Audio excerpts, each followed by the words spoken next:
Steve Sell from Free Credit Report, and look, one of the things we're going to talk about today is equipment loans.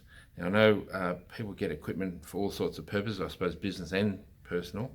Look, what's the maximum loan you can get for equipment?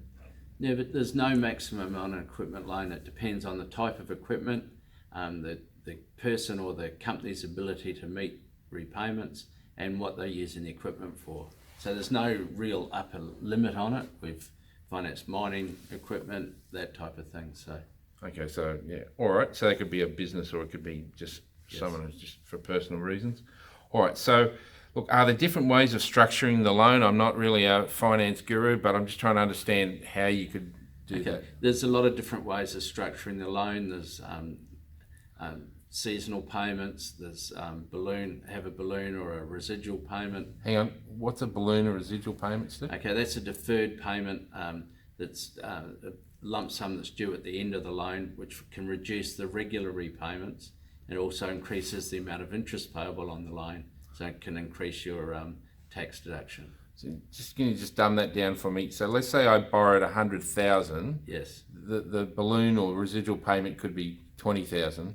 Yes. So essentially I pay off 80, and then at the end I've got a 20,000 lump sum to pay. So okay, I got you. That can help with cash flow, and but it's best to take advice from your accountant or financial advisor.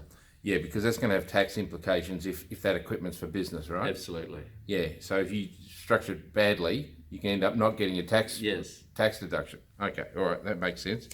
Okay, so what's the maximum loan term for, say, equipment loan? What sort of? Okay, that can be taken out up to 7 years, depending on the age of the equipment, but it can also be shortened depending on the use of the equipment.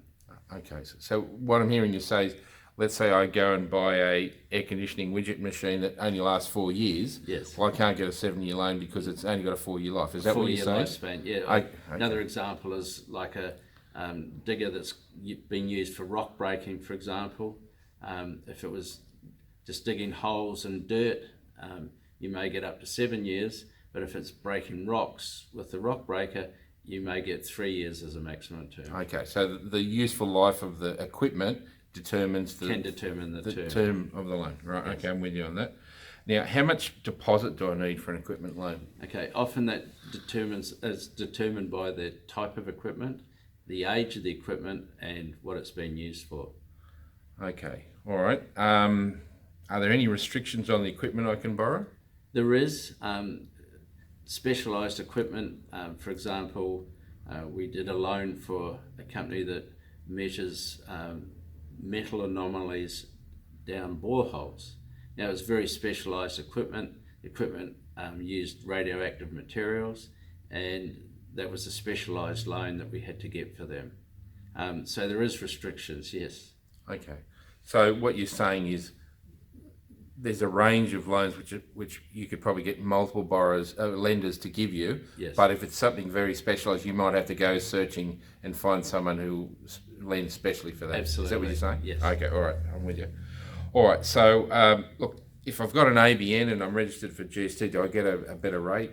Yes, you can do. And in most cases, you'd need to have an ABN and register for GST to claim or maximise your tax claims, like claiming the GST back on the purchase price, your depreciation, and claiming your interest costs. And of course, having an ABN proves that you at least earn, what, 75,000? Having a GST registration, so ABN and registered for GST, and being registered for GST, it's going to show that you earn at least $70,000 a year in turnover. Okay. All right, is there anything else I need to know about equipment loans you want to mention? Just that you should always seek your accountant's or financial advisor's advice, or talk to us on 1800 100 100. Now, if I want to get a free credit report, because obviously you're from Free Credit, where do I go? Okay, we can start the process by looking at your credit report, and you can get one for free at freecreditreport.com.au. So I just hit the apply button or whatever? Yes, and put in enough information to identify yourself, and we'll get that to you. And that's free. So even if I decide I don't want to loan that, there's no obligation, No charge? obligation at all. Okay, look, thanks Steve, appreciate that.